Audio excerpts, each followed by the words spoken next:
नहीं, कल भी आपने देखा विपक्ष ने जो बिहार का संकेत था उसको पूरा दरकिनार करके फिर एसआईआर पे ये अपना नारेबाजी कर रहे थे।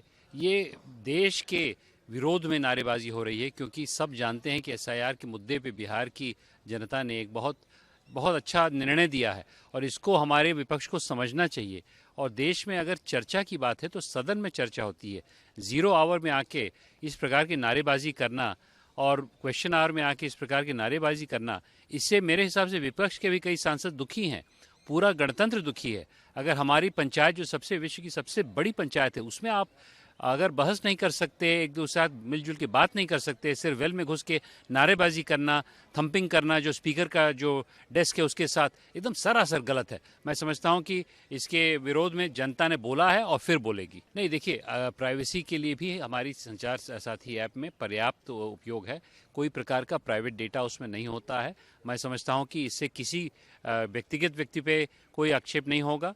ये सुचारू रूप से चलेगा। जनता में अगर संचार होगा न्यूज़ का तो मेरे हिसाब से उसका प्रभाव पॉजिटिव रहेगा। कांग्रेस का यही टिपिकल उनका एक तरह से नीति होती है। जब वो हारते हैं या उनका कुछ दिक्कत होती है तो ईवीएम को ब्लेम करना, ईसी को ब्लेम करना, एसआईआर को ब्लेम करना। अगर बाई चांस वो कहीं जीत जाते हैं, जो कि दुर्लभ दिख रहा है, तो इसमें कोई दिक्कत नहीं होगी। तो ये स्वार्थी राजनीति का सिद्धांत है। इसमें कोई देश के लिए प्रति कोई लगाव नहीं है। ये सिर्फ स्वार्थ, परिवार के लिए, अपने सत्ता को कैप्चर करने के लिए, देश दुनिया में और जनता में क्या चीज़ें होनी चाहिए इसके ऊपर इनका कोई मकसद नहीं है। ये बेबुनियाद है। देखिए, मैं भी बहुत उत्सुक हूँ कि वंदे मातरम पे चर्चा हो।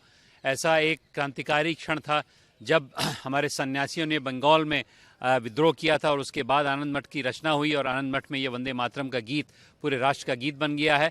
बहुत महत्वपूर्ण गीत है और इससे हमारे युवा भी प्रेरित रहते हैं और उस क्रांतिकारी जो एक भावना है उसको पूरी पुनः जागृत करने के लिए, अब विकसित भारत के लिए हम लोग क्रांतिकारी भावना जगाएंगे वंदे मातरम के स्वरों से। देखिए, इस विषय पे मैं स्पेसिफिक टिप्पणी तो नहीं दूंगा, लेकिन एक टिप्पणी मैं दूंगा कि जो बंगाल में हो रहा है, जहां पर अनायास वहां के विधायक, वहां के मुख्यमंत्री इस प्रकार की बेबुनियाद बयान दे रहे हैं जो कि धर्मनिरपेक्ष नहीं है, मैं समझता हूं कि इन लोगों को सरकार को ठीक करना चाहिए। और मैं समझता हूं जनता इसको देख रही है। बंगाल के चुनाव में हमारी जनता का पूरा मेरे हिसाब से समर्थन भारतीय जनता पार्टी को होगा और ये सरकार गिरेगी तभी जाके बंगाल को ठीक तरह से प्रशासन की तरफ, एक तरह से अराजकता से राजकता की तरफ, विकास की तरफ ले जाने का प्रण जो हम सबने उठाया है, बंगाल की जनता भी वो